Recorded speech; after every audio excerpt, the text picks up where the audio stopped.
Hi folks, Matt Easton here again.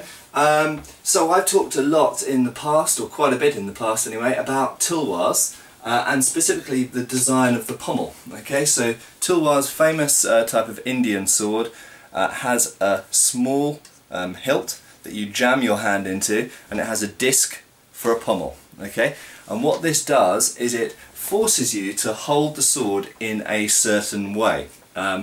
And why does it do that? Because in forcing you to hold the sword in this way, it makes you keep this angle between the blade and your forearm, and enables or encourages you to give these slicing, drawing cuts, and in fact even pushing cuts as well. It means that you keep the angle between your forearm and your blade, and what you don't do is you don't extend it out and chop like that, because it's very uncomfortable to do that. It's not to say you can't do that, but the hilt encourages you to cut and use the sword in a certain kind of way that encourages draw cutting mostly. And really all I want to say in this video is that this is not unique to Indian tulwars. If you start looking at European medieval swords, for example, there are certain periods and styles of European medieval sword that we don't exactly know how they were used, but some of them have very restrictive hilts. And the most famous example of this, of course, is the so-called Viking sword. In actual fact, they were all swords in Europe, certainly in Western Europe, from the Viking era, so Frankish, Anglo-Saxon, Longobard and Viking and so on, all used similar styles of hilts that were very restrictive and jammed your hand between a crossguard and a pommel. They weren't a disc pommel, but I'm sure most of you know what they look like, a Viking sword. I don't have one to hand, I'm afraid, but they do encourage the same kind of grip. So my working theory is that Viking era or migration era swords were probably even late period Sparta, Roman Sparta as well, perhaps some types of gladius, were perhaps used in a similar fashion. And why would they do that? Well, three main reasons come to mind. Okay, number one, the tighter a hilt is, generally speaking, the more protective a hilt can be to your hand with less of an extension. So by jamming my hand in here, I don't need a very long crossguard to give really quite good protection to my hand, because it's nice and tucked in there. Secondly, it is a very secure grip on the sword. It means I'm less likely to be disarmed, or in a thick melee where I'm slashing all around, I'm less likely to lose my sword, drop my sword, lose my grip on it. But I think most importantly, the reason why you have these kind of hilts where you jam your hand in there and they almost force you to cut in a certain way is because it encourages you to use the drawing cut. A lot is said in books and on the internet about the fact that curved swords cut better than straight swords.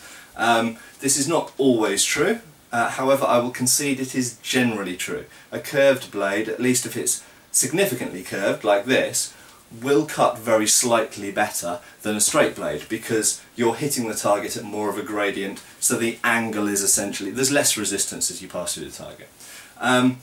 But you can compensate with a straight sword for that, or improve the cutting with the straight sword by applying the draw cut. That is, when you hit the target, actually not hitting it perpendicular like that, 90 degrees, but hitting it at a slant, at an angle. Okay? And that has the same effect as a curved blade. And I strongly believe that early medieval, i.e. Viking period, migration period, migration era, kind of like Frankish, Anglo-Saxon type swords, are designed that way to encourage you to cut with essentially a slanted and angled drawing cut. So I think in that sense you can perhaps learn about early medieval swordsmanship by looking at maybe certain styles of Asian swordsmanship, in this case Indian swordsmanship. And I should also mention that these tight restrictive hilts are not only found in the Viking era, we also see a little bit later, if you look at late Norman, if you look at sort of 12th century swords, you'll see often the type of hilt that has a long crossguard but quite a big, what's called a Brazil nut pommel. They often have very short grips, and modern replicators of swords tend to, when they make this style of sword, they make the grips longer because that's what modern people want. They want to be able to use the sword in the same way that we think a sword should be used. However, if you look at the originals, or handle the originals if you can, you'll find often the hilts are very, very small and restrictive, exactly like an Indian tulwar.